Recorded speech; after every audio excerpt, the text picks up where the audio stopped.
ಮಾಲಿಕೆ 4 ಪುಸ್ತಕ ಪರಿಚಯ 37 ತಿಂಗಳ ವಿಶೇಷ ಆತ್ಮಕಥೆ ಸಾಹಿತ್ಯ. ಪುಸ್ತಕದ ಹೆಸರು ಸಮಸ್ಯೆಯ ಸುಳಿಯಲ್ಲಿ ಜೀವನಾನುಭವ. ಲೇಖಕರು ಶ್ರೀಮತಿ ರೇವತಿ. ಅಭಿಪ್ರಾಯ ಶ್ರೀವತ್ಸ ಎಸ್ ವಾಟಿ. ಓದುತ್ತಿರುವವರು ರಮೇಶ್ ಥಳಿ. ಸಮಸ್ಯೆಯ ಸುಳಿಯಲ್ಲಿ ಜೀವನಾನುಭವ ಎಂಬ ಆತ್ಮಕಥೆ ಬರೆದಿದ್ದೇನೆ. ಇದು ಆತ್ಮಕಥೆ ಅನ್ನುವುದಕ್ಕಿಂತ ನನ್ನ ಅನುಭವಗಳನ್ನು ಹಂಚಿಕೊಂಡು ಬರೆದಿದ್ದು.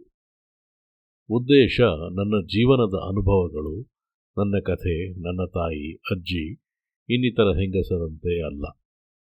ನನ್ನ ಜೀವನ ಒಂದು ವಿಶೇಷವಾದದ್ದು, ವಿಶಿಷ್ಟವಾದದ್ದು. ಎಲ್ಲವೂ ಸರಿ ಇದ್ದು ನನ್ನ ದೈಹಿಕ ತೊಂದರೆಗಳು, ಹೆರಿಗೆ ತೊಂದರೆಗಳು, ತಪ್ಪು ಚಿಕಿತ್ಸೆಗಳು, ಅತಿಯಾದ ಔಷಧಿ ಪರಿಣಾಮ ಇವುಗಳಿಂದ ಬಹಳಷ್ಟು ತೊಂದರೆಗಳನ್ನು ನಾನು, ನನ್ನ ಮನೆಯವರು ಅನುಭವಿಸಬೇಕಾಯಿತು. ಇಲ್ಲಿ ಯಾರ ಬಗ್ಗೆಯಾಗಲಿ ಯಾವುದರ ಬಗ್ಗೆಯಾಗಲಿ ದೂರಲೆಂದು ಅಲ್ಲ, ನಮ್ಮ ಕರ್ಮಾನುಸಾರ ವಿಧಿ ನಿಯಮದಂತೆ ನಡೆಯುತ್ತಿರುತ್ತದೆ. ಅದಕ್ಕೆ ಕೆಲವರು ಪಾತ್ರಧಾರಿಯೇ ಆಗಿರುತ್ತಾರೆ.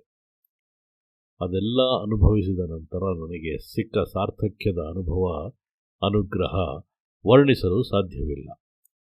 ಈ ಅನುಭವ ಉಂಟಾಗಲು ಏನೇನೋ ಆಯಿತು.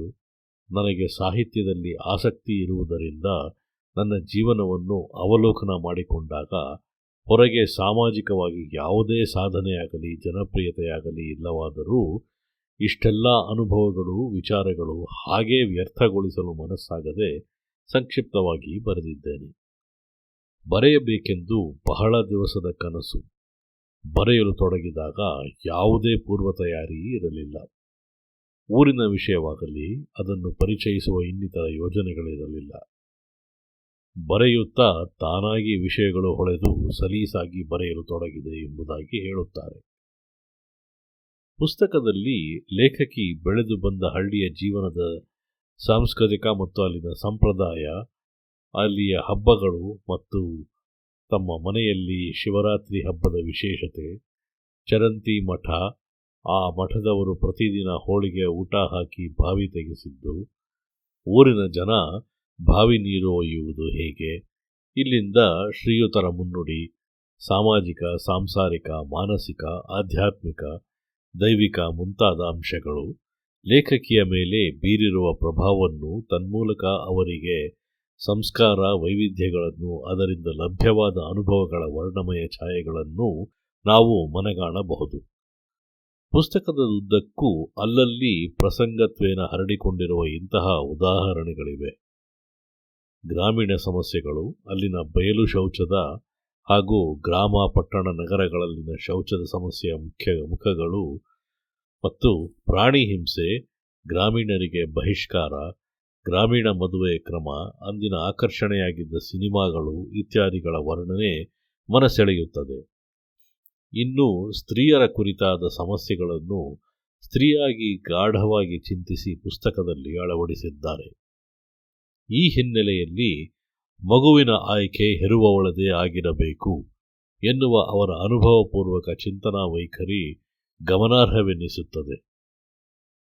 ಉತ್ತರ ಕರ್ನಾಟಕದಲ್ಲಿ ಬಳಕೆಯಲ್ಲಿದ್ದ ದೇವದಾಸಿ ಪದ್ಧತಿಯ ನೇರ ಚಿತ್ರಣ, ಮನಸ್ಸು ಈ ಗ್ರಂಥದ ಒಂದು ಪ್ರಮುಖ ಅಧ್ಯಯನದ ವಸ್ತು. ಲೇಖಕಿ ಒಂದು ಕಾಲದಲ್ಲಿ ಆರೋಗ್ಯದ ಜೊತೆಗೆ ಮೆಟಬಾಲಿಸಮ್ ಅನ್ನೇ ಕಳೆದುಕೊಂಡು ದೈಹಿಕವಾಗಿ ಜರ್ಜರಿತಳಾಗಿ ಮಾನಸಿಕವಾಗಿ ಕುಗ್ಗುತ್ತಾ ಕ್ರಮೇಣ ದೇಹವು ಯಾವುದೇ ಕಾರ್ಯಕ್ಕೂ ಸಹಕರಿಸದೆ ನಿರುಪಯುಕ್ತ ಆಗುತ್ತಾ ಇನ್ನೇನು ಈಕೆ ಕೈಬಿಟ್ಟು ಹೋಗುತ್ತಾಳೆ ಎಂಬುದಾದದು ಒಂದು ಹಂತ.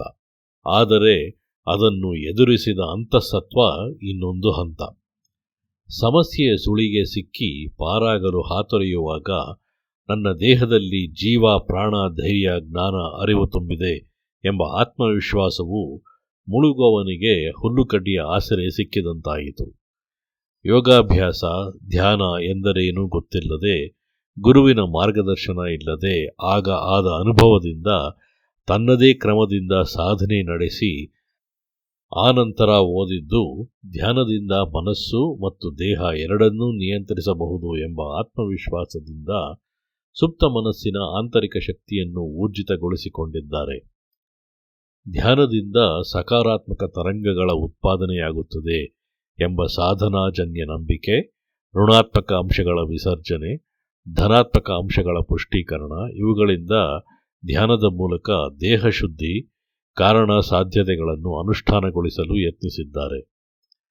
ಮುಖ್ಯತಃ ತನ್ನ ಮನಸ್ಸಿಗೆ ತಾನೇ ಅಧಿಸೂಚನೆ ಅಂದರೆ ಸೆಲ್ಫ್ ಇನ್ಸ್ಟ್ರಕ್ಷನ್ಗಳನ್ನು ನೀಡುತ್ತಾ ದೈಹಿಕ ಮಾನಸಿಕವಾಗಿ ಬಲಗೊಳ್ಳುವಿಕೆಯ ಬಗ್ಗೆ ಅಲ್ಲಲ್ಲಿ ಅವರು ಮಾಡುವ ಪ್ರಯೋಗಗಳು ತತ್ಪರಿಣಾಮವಾಗಿ ತನ್ನ ಮಾನಸಿಕ ದೈಹಿಕ ಮನೋದೈಹಿಕ ಅಂದರೆ ಸೈಕೋಫಿಸಿಕಲ್ ಆರೋಗ್ಯವನ್ನು ಸಾಧಿಸುತ್ತಾ ಹೋಗುವಿಕೆಯ ಚಿತ್ರಣದಲ್ಲಿ ಅದರ ಹಿಂದಿದ್ದ ಆತ್ಮಶಕ್ತಿಯ ಪ್ರಭಾವ ನಮ್ಮನ್ನು ಚಿಂತನೆಗೆ ಹಚ್ಚುತ್ತದೆ. ಶ್ರೀಮತಿ ರೇವತಿಯವರು ಬದುಕಿನ ಸಮಸ್ಯೆಗಳ ಸುಳಿ ಎಂಬ ಅಗ್ನಿ ನಿಕಷದಲ್ಲಿ ಸಾಮಾಜಿಕವಾಗಿ ಯಾವುದೇ ಕ್ರಾಂತಿಕಾರಕ ಸಾಧನೆಗಳನ್ನು ಮಾಡದೇ ಇದ್ದರೂ ಇವರ ಆತ್ಮಕಥೆಯು ಈ ಮೇಲೆ ವಿಮರ್ಶಿಸಿರುವ ಕಾರಣಗಳಿಂದಾಗಿ ಅಧ್ಯಯನಾರ್ಹವಾಗಿದೆ. ಏಕೆಂದರೆ ಇವರ ಜೀವನಾನುಭವಗಳು ಇನ್ನೂ ಬದುಕಿನ ಆರಂಭದಲ್ಲಿರುವವರಿಗೆ ಪಾಠಗಳೇ ಆಗಿವೆ.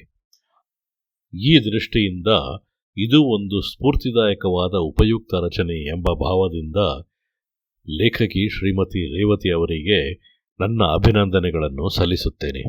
ಧನ್ಯವಾದಗಳು.